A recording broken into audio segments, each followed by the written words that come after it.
Hi, my name is Nick Young, and today I will be doing my presentation on the country of Papua New Guinea. So first, I just want to get you situated with the island's location. It is directly north of Australia, as you can see. The country is currently occupies the eastern half of the island of New Guinea and has control of an offshore island in Malaysia. The capital of this relatively newly founded country is called Port uh, Misby, uh, or the local name I cannot pronounce, and it is located along its southern coast. So with the brief history, there's a lot of history dating back thousands and thousands and thousands of years ago. So I didn't want to talk about that. I just want to talk about mostly just the colonization part. So human remains have been found in PNG, which have been dated back to about 50,000 years ago. A major migration of Estonian-speaking people came from the coastal region of PNG, roughly 3,200 years ago. Throughout the 1800s, miners, missionaries, and merchants were among the main groups to have sustained contact with the people of PNG, which at the same time correlated with the introduction of pottery, pigs, and certain specific types of fishing techniques. And on the right is a picture of what seem to be weapons that were dug up in Papua New Guinea. Seem to be pretty ancient.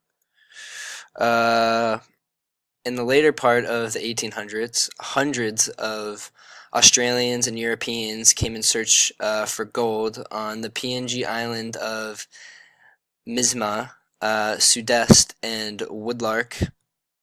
This eventually led to the colonization of Papua New Guinea. On November 3rd, 1884, Germany raised their flag on the northern eastern quarter of the country. Only 3 days later, after that event, the British flag was raised over what they call British Papua or British New Guinea, which is on the southern eastern quarter of the country. As you can see on this map, this island has had its history of three external powers controlling it since 1884, but only two countries controlled PNG, because PNG is on the eastern half of New Guinea. In 1806, administration was passed over to Australia from the United Kingdom, changing the name from British New Guinea to Papua New Guinea. During World War II, New Guinea was the site of fierce fighting on land and by sea. It was actually the first place where the Japanese advancement was checked and then reversed during World War II. It finally became its own independent Commonwealth sovereignty in 1975. It took a while, achieving independence from Australia. Decentralization led to the establishment of 19 provincial governments, in the process of dividing up the country into unviable administration units seems to be continuing. With a decision in 2009 to split both Southern Highlands and Western Highlands provinces into three new provinces. So now onto the cultural aspects of the people that live on this island. So the people of Papua New Guinea are largely descendants from Papuans or Malaysians from Fiji, New Caledonia, and the Solomon Islands, which I have circled for you guys on the right. So today there are over 7 million people living here. More than 1/3 of them live in the rugged highlands, which is like the mountainous region. The traditional Malaysian cultures are kept alive in elaborate rituals that accompany deaths, feasts, marriages, compensation ceremonies, and initiation rites. Only until recently have the people of Papua New Guinea started to urbanize the way in which they live. A good amount of people still live in tribes spread throughout the highlands. Because of the variations in village construction, dialect, and apparel, they put on this event called the Sing Sing Show. That these shows At these shows, you can see villagers around the country demonstrate their singing, dancing, and elaborate Balas traditional costumes.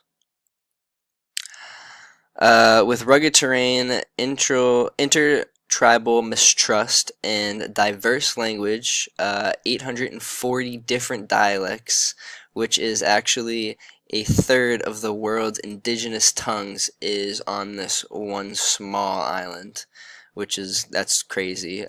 Intermarriage between the people have been very limited until recently because of the different dialects they had. They just didn't understand each other.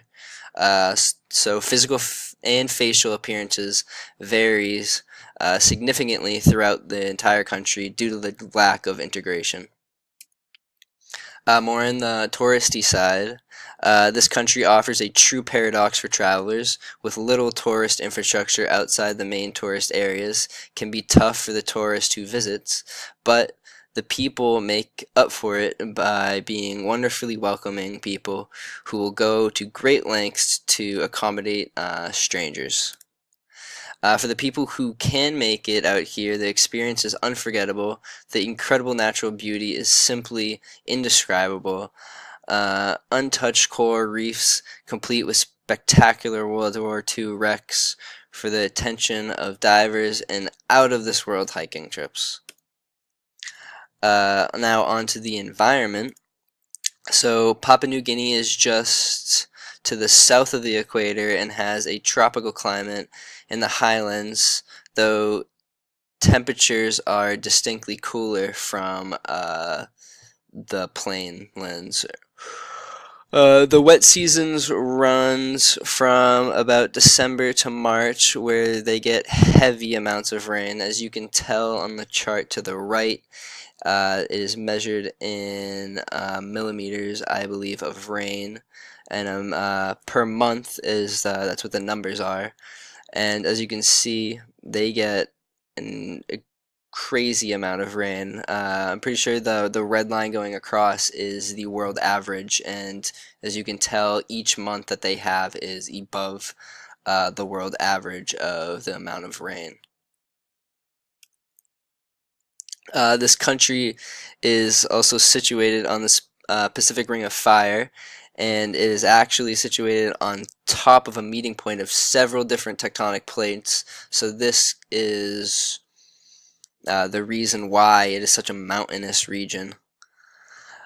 They do have a number of active volcanoes, and eruptions are not uncommon for this country. As you can see in the map that I have put, the red outlining is where the Pacific Ring of Fire is, and as you can tell, it is directly under Papua New Guinea.